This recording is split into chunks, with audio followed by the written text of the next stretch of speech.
Love and lust, trust and betrayal. Sometimes the line between them is razor thin. Welcome to Passionate Killings, where crimes of passion grip hold of reason and relationships become deadly. Our first episode takes us to the neon-lit streets of Las Vegas, where a couple's idea of spicing up their marriage ended in a gruesome double homicide. Meet Darnetta Jenkins, your average 33-year-old wife. But okay, maybe not so average. She planned what she thought would be a fun, harmless birthday surprise for her husband Ricky, who was turning 35. I mean, what's more exciting than a birthday cake? And a third person in the bedroom? Spoiler alert, it didn't end well.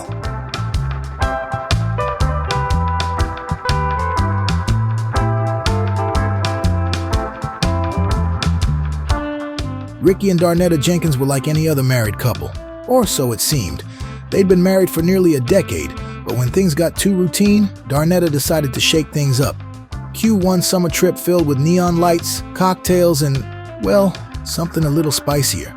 Some couples believe introducing a third party can rekindle the flame, but often this decision creates emotional minefields. And emotional minefields there were.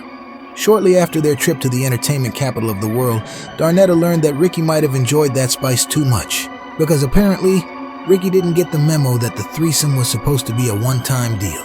Months later, suspicions turned into cold, hard evidence. Darnetta discovered that Ricky had not only maintained contact with their guest, but had an ongoing full-on relationship. And y'all, she did not take it lightly. She was a sweet person, but once she found out Ricky was cheating, oh baby, something snapped inside her. She wasn't the type to sit back quietly. On a quiet Tuesday morning, everything boiled over. Darnetta followed her husband to the woman's apartment. No one knows exactly what went down inside, but one thing's for sure. By the time it was done, 2 bodies were found in a pool of blood. We were called to the scene by neighbors after hearing gunshots. Upon entering the apartment, we found the bodies of Ricky Jenkins and a woman later identified as Amanda Stiles, the prostitute. Both had suffered multiple gunshot wounds. Witnesses reported hearing shouting moments before the shots. This crime scene would mark only the beginning of the investigation into what drove Darnetta to snap. While the homicide was clearly intentional, the suspect's emotional state pointed to a classic case of a crime of passion. It seemed like a situation that spiraled out of control. Darnetta was arrested that same morning and confessed to the killings almost immediately. But this wasn't the open and shut case it seemed to be. This was not premeditated. Darnetta acted under severe emotional distress caused by months of betrayal from her partner. This was a calculated act of revenge, not a momentary lapse of judgment. Crimes of passion are unique in that they stem from a perfect storm of emotions: betrayal, anger, and feeling out of control. While they're not planned, the intensity of emotion often blinds the perpetrator to the consequences. The jury deliberated for only 3 hours. Darnetta Jenkins was found guilty of second-degree murder and was sentenced to 25 years in prison. Passion, betrayal, and a moment of uncontrolled fury. Darnetta's story shows the devastating cost of losing control in the heat of emotion. Love can lift us up, but unchecked, it can just as easily destroy.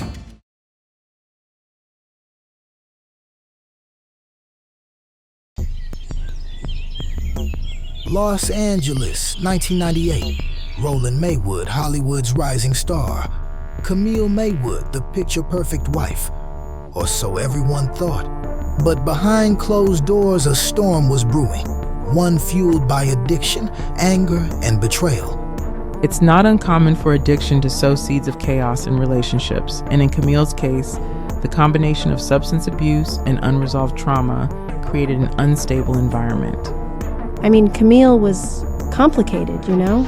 Like, she could light up a room, tell amazing stories, but when she was using, she would spiral. And Roland, he was getting tired of playing savior.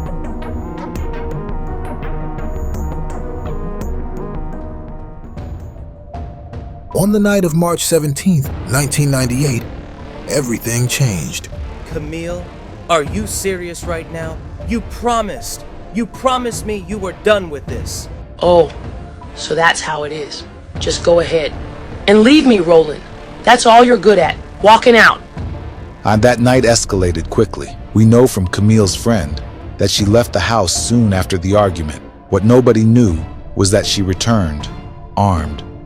She waited until Roland was asleep. That's when she pulled the trigger. She called me that night. At first I thought she was joking, but when I heard her voice, I've never heard anyone sound like that.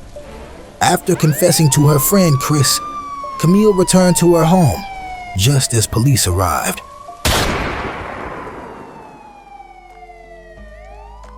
In Camille's mind, her actions were extreme, yes, but in her reality, she felt trapped, overwhelmed, and unable to find a way out. It doesn't justify her actions, but it does help explain them. Breaking news tonight. Hollywood star Roland Maywood has been found dead in what authorities are calling a murder-suicide. Details are still emerging. Stay tuned for updates on this tragic story. She loved him. I know she did. I just think the drugs, the demons she carried, they broke her. 2 lives, 1 tragic end. Sometimes the picture-perfect family photo hides the darkest truths.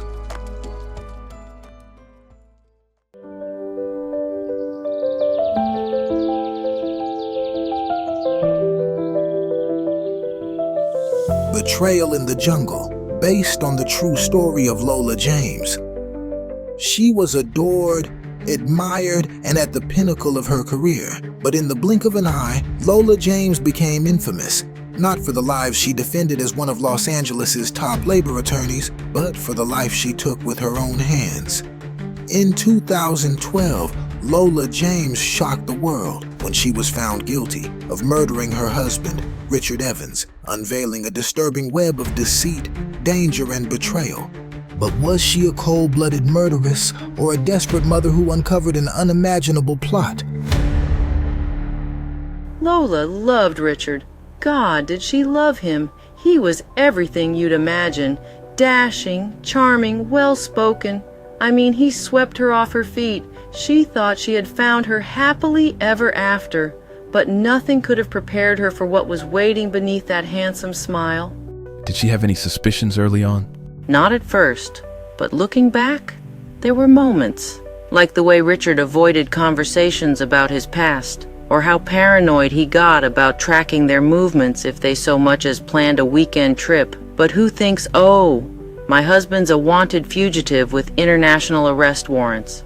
By the time Lola learned the truth about Richard, her life had already spiraled into a nightmare. Richard Evans was a textbook manipulator. He used charisma and deceit to build a facade of normalcy while hiding his dark double life. This is the kind of person who thrives in the shadows. They reinvent themselves over and over until the lies catch up. On the night of April 15th, 2012, Lola overheard a phone call that changed everything. What began as whispered words grew into a horrifying realization. You'll take them hiking in the jungle. You know where. It needs to look like an accident. Once I collect the insurance, I'm gone. No ties. Richard had secured life insurance policies for Lola and her young daughter, naming himself as the sole beneficiary. And what was meant to be an idyllic family trip to Honduras was actually a carefully orchestrated death trap. She called me that night, frantic. She said, "Marie, he's going to kill us. I heard him planning everything." I told her to pack up and leave, but she kept saying she couldn't, that he'd know.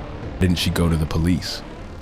She tried, but he always stayed one step ahead. He was so meticulous. No one even believed Lola when she told them who Richard really was. On the evening of May 10th, 2012, Lola's fears reached their breaking point. According to testimony, Richard confronted her about digging into his affairs, and a violent struggle ensued. You think you can outsmart me, huh? You'll regret this.